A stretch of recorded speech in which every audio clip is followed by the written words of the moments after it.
Hello, this is the Florida Aviation Network, and I'm your host, Walt Schammel. We're broadcasting live and in the clear for the 40th year of Sun and Fun. This is being broadcast from the Florida Air Museum in Lakeland, Florida. Our guest today is one of the originators of Sun and Fun, Billy Henderson. Billy, welcome to our program. Thank you. Appreciate it, Walt. I understand that you were one of the founding fathers, that you practically came with all the bricks that started Sun and Fun. Tell us a little bit about it. Well, in 1971, Paul Poberezny was invited down by a Florida antique and classic group, and they were having the Chamber of Commerce had a Thunderbird air show, so I got to meet Paul, and we were begging him to start an antique and classic division. His first words were, "That would be great. Why don't you come up to Oshkosh and help me build a building?" So my wife and I in '72, a friend of mine flew us up there and we helped them get it all laid out. And we went back for many years and drove nails in the building. But he was a great friend, and Mr. Poberezny and his wife would fly down every year and help us get ready, and then they'd fly back home and come back for the event. And they were great, very inspirational people. And so Adair and I had a great life working with all the EA members, and we find out it's mostly about people. Airplanes are just a common interest. Yeah, we met a lot of wonderful people from all over the world.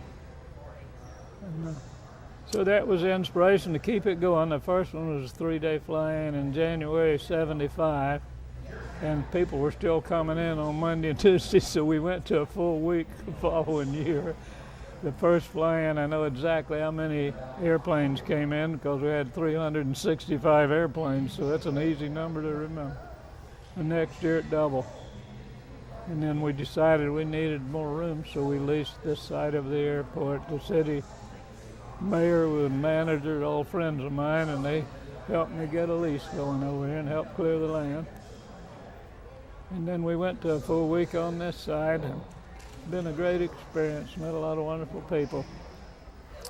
Well, I know you and Adair just kind of bled into this organization to get it started. You talked about it every day. You worked at it 24 hours a day, and your enthusiasm certainly comes across. We traveled all over America starting EAA conventions because we were so proud of EAA and how they helped us here. We was in Kerrville, Texas, and Montgomery, Alabama, and went out in Long Beach, California, Arlington, Washington, all over, 1 or 2 up in Ohio. Gosh, met people from all over the world and invited them. And my wife invited all the British cadets to come over and help her park airplanes when she was parking airplanes. And she trained a bunch of the cadets in aircraft parking and handling. That's why when she passed and she had her flyaway celebration, a whole squadron of cadets came over and 3 colonels come over to salute her when she left. And then last year, EAA begged me to come up, and they did a memorial for her up there because she's a 39-year veteran at Oshkosh with EAA. She helped drive nails in the Red Barn up there, and she and I started the home built division and helped Paul get it rolling and ran that for 10 years. Then I was on the board for 12 years. And it's been a great experience, so I had a total of 41 years up there now because they begged me to come back for Adair's memorial, sir. But it's quite a life, met people all over the world. Well, in all of these years, Billy, you had a lot of challenges. What were some of the ones that you remember that were probably the most difficult? Cleaning the woods, moving all the palmettos, and my wife killing rattlesnakes and hauling gophers out of the airport where they're digging holes all over it. A lot of great memories. The biggest challenge was getting the site ready for '77 because we had guests coming all over the world for that one that had sent me notes. And it's interesting because the balloon thing this morning, the first fly-in, I had a balloonist come in and fly for us, and then we had balloon rallies every year I ran the place. They had quite a few balloons this morning. Their briefing was great. The 7, first one 6 said, I went and begging him to come out and fly his hot air balloon, and he said, mine's not experimental. You guys are experimental. Mine's been around since the 16th century. I said, well, we need to find out where we started. He came out and flew for me as a Lakeland attorney. He came out and flew around quite a bit, and then he organized a bunch of the hot air balloon rallies for me, and he'd even come hang them, put them up out here on display so people could talk to the pilots and look at them. So when I retired, I wasn't sure if they kept them going or not. And then Dare and I had a great life and met a lot of wonderful people, talented people. In aviation, people are just a little more inspired, I think. And it's amazing what some of them have done. Jessie Woods, you remember, was the first female wing walker in America. She was a good friend of Adair and I, and she came to our first fly-in, and she became a fixture till she passed away. And she's the one who raised the first money to help build the OX5 building, because we didn't have a building. I told her, you need a home. She raised the money, and a guy named Truman Miller was a friend of mine. He was president of Surveyor Corporation, training military pilots. He came down and helped her, he even drove nails in the building. Said, I hadn't done that in 30 years. But he was a great guy. But I met so many wonderful people, and that was the inspiration that kept Adair and I going. God, we met people all over the world and found out you're all pretty much the same, even when they're good. I had 7 of them that was millionaires, and a couple of them billionaires. They'd slip me a check once in a while to make sure it kept it going. Be nice to people, you never know what they'll do. You run into some interesting people in aviation. You remember Tom Davis? Yep, remember him. He, on his deathbed, he wrote me a check for $1 million to build a new youth camp. They wouldn't even talk to me. So I gave it to the kids and told them, try to get them to do something for your dad, because he said he called me on his deathbed and he wanted us to remember him. So they built the Piedmont building and the Tom Davis Center, but made some wealthy kids for him. But he was a great guy. There's a lot of people, you can't believe how they are until you take time and be nice. Yeah, in fact, our first security, Tom Wathen out at Play Bob, he's the owner of Brinks Corporation. He used to furnish all my security on the gates and stuff for free.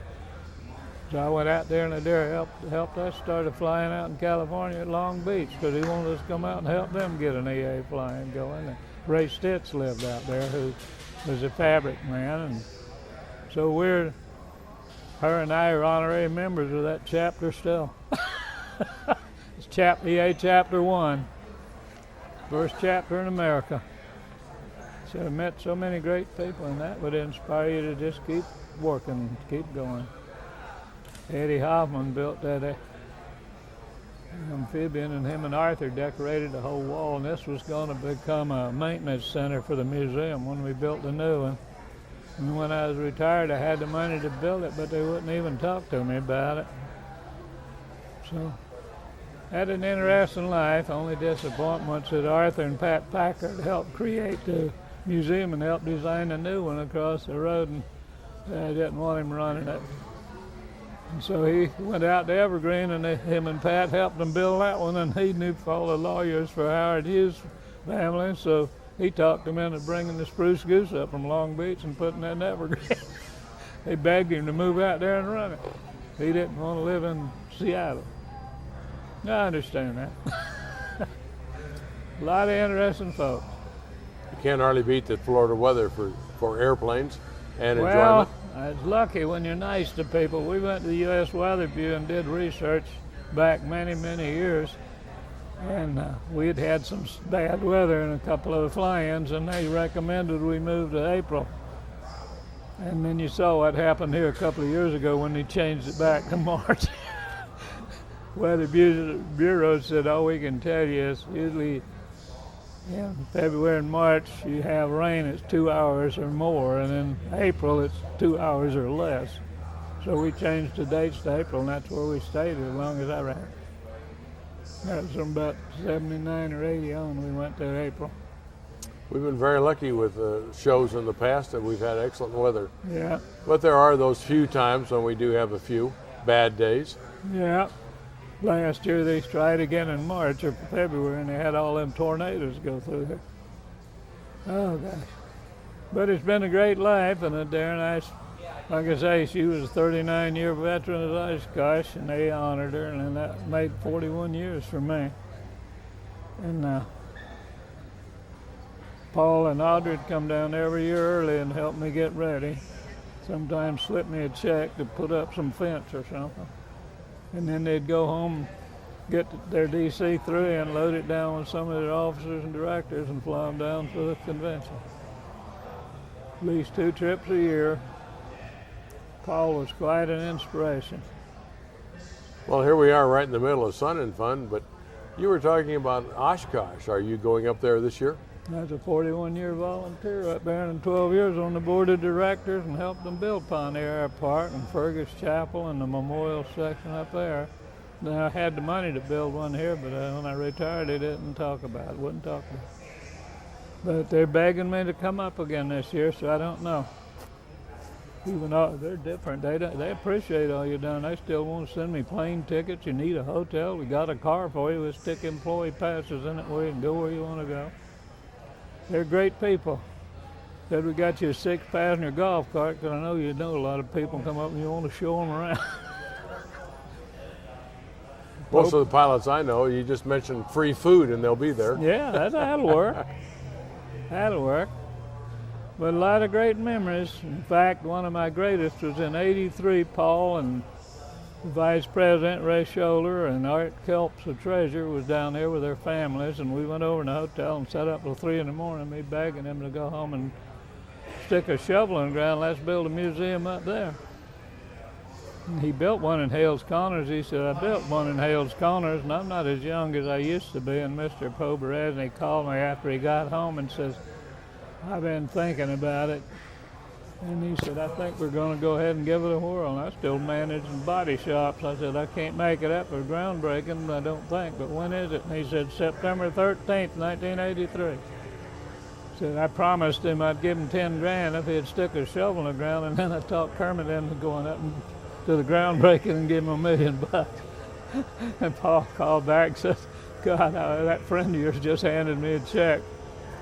And he said, I said, I kind of figured he would, because he's a multimillionaire. And I helped him move up to Polk County from Miami when the hurricane and tornadoes tore his building up and wrecked some of his airplanes down in Miami. And he wanted to move up there. Yeah, you lost a lot in that one. Yeah, we went down and helped him move and helped him salvage all this stuff. But Kermit, still a friend. He's moving his place again, I hear.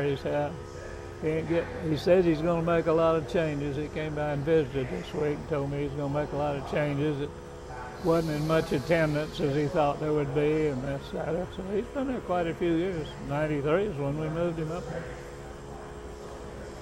But Kermit's been a good man. He built us a huge hangar on the north side of Whitman Field, called the Weeks Hangar, to maintain our B-17 and a lot of that stuff.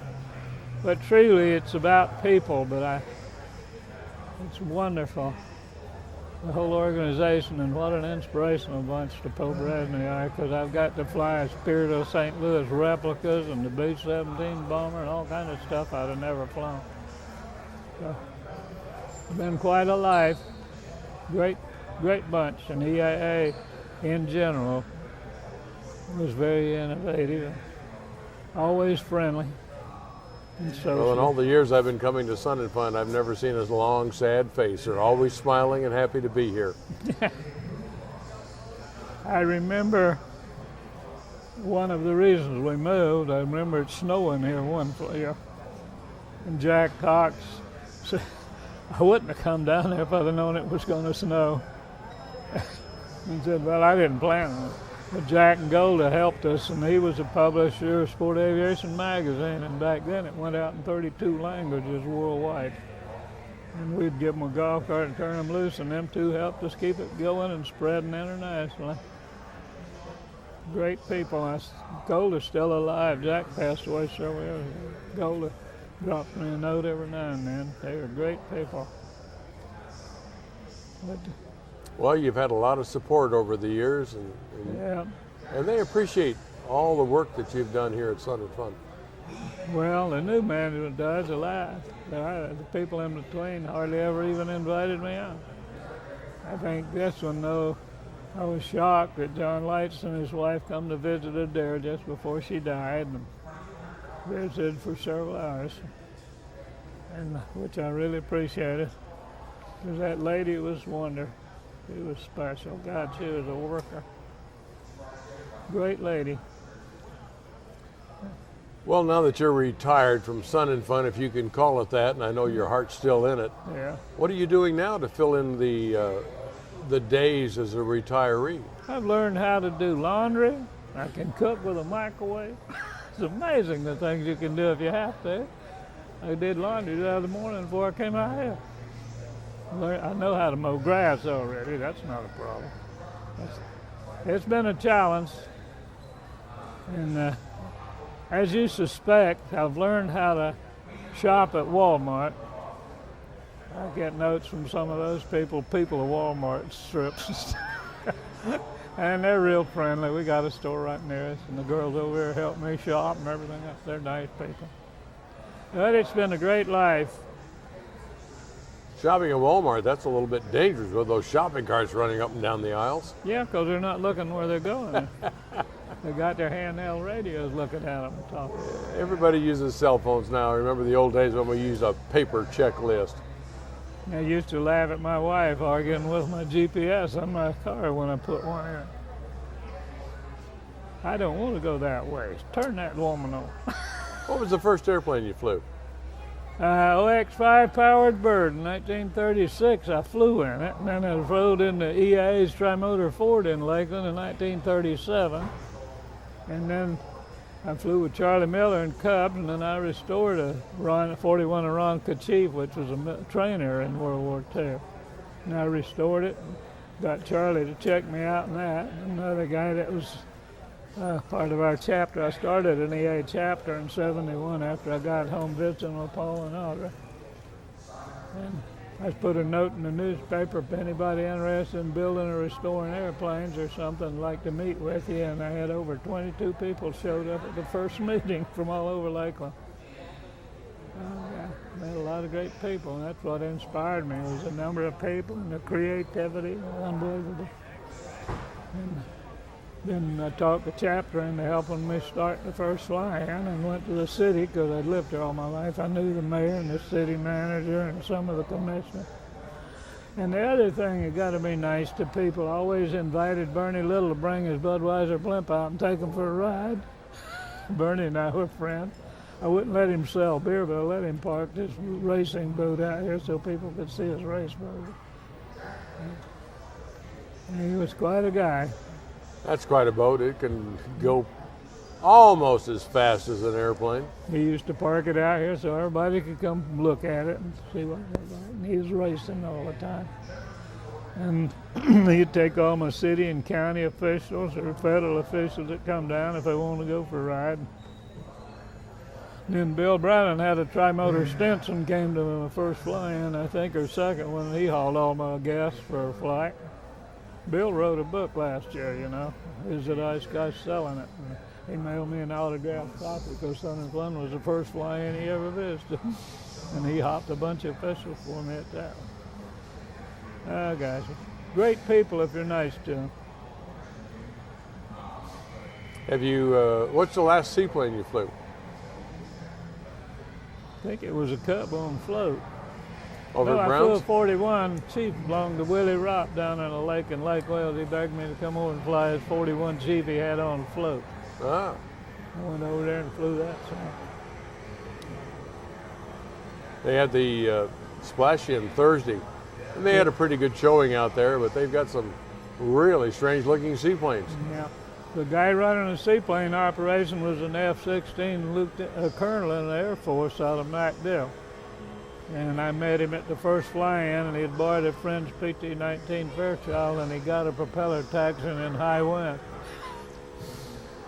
And I told him, you're not too good under a couple of tons of airplane, are you? He said, you got to get you a light plane and remember how to taxi and fly.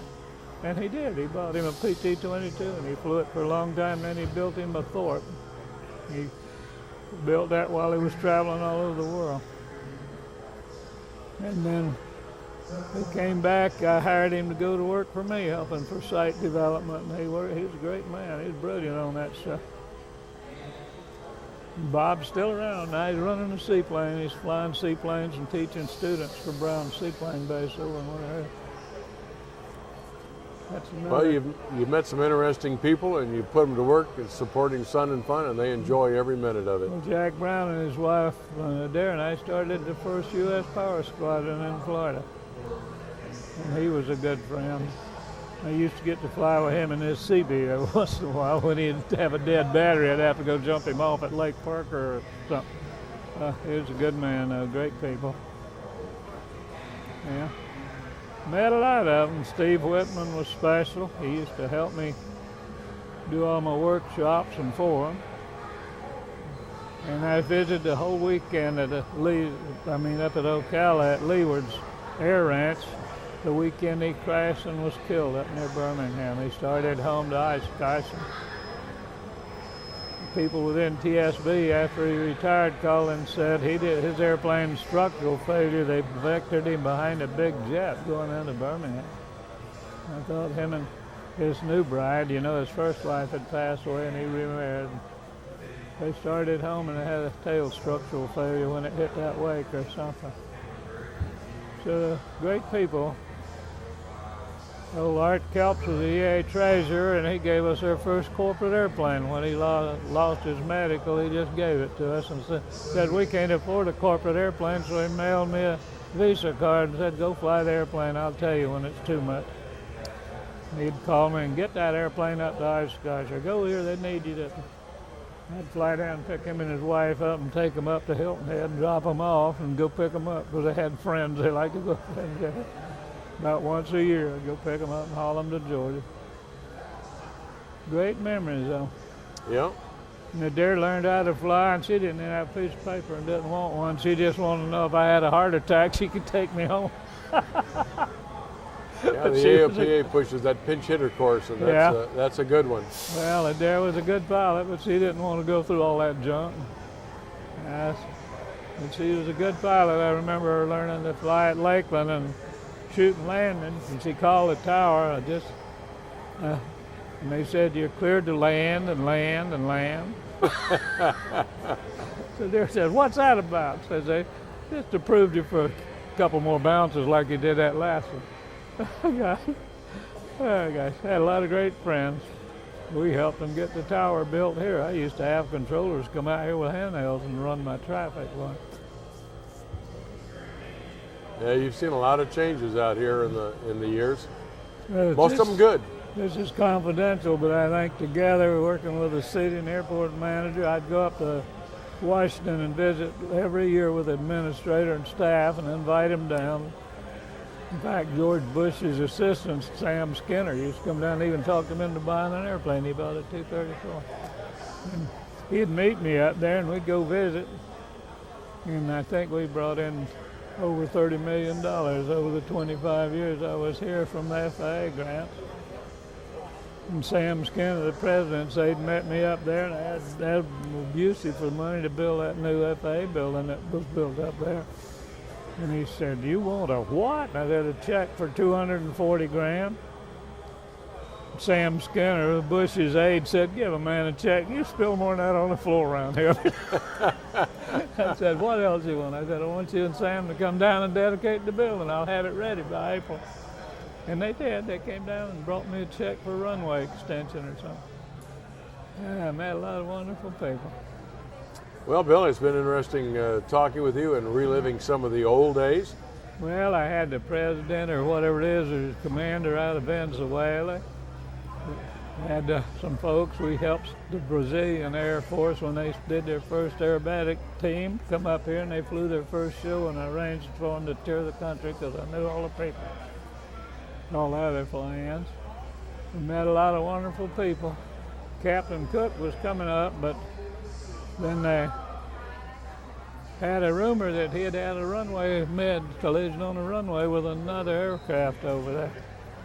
Captain Cook was at Oshkosh, and he kept coming straight in from Canada and landing, and I was working the flight line, and I said, you need to go around, there must be 500,000 cameras pointed your way to look at that airplane, and he said, well, I'll do it tomorrow, and then he hit the end of the runway, and he knobbed it, and he blew the windows out of about 12 houses down the side of Lake Winnebago, and me and the treasurer and contractor rode around all afternoon writing checks. Insurance said, pay them off and send us a bill. We ain't got time for all that.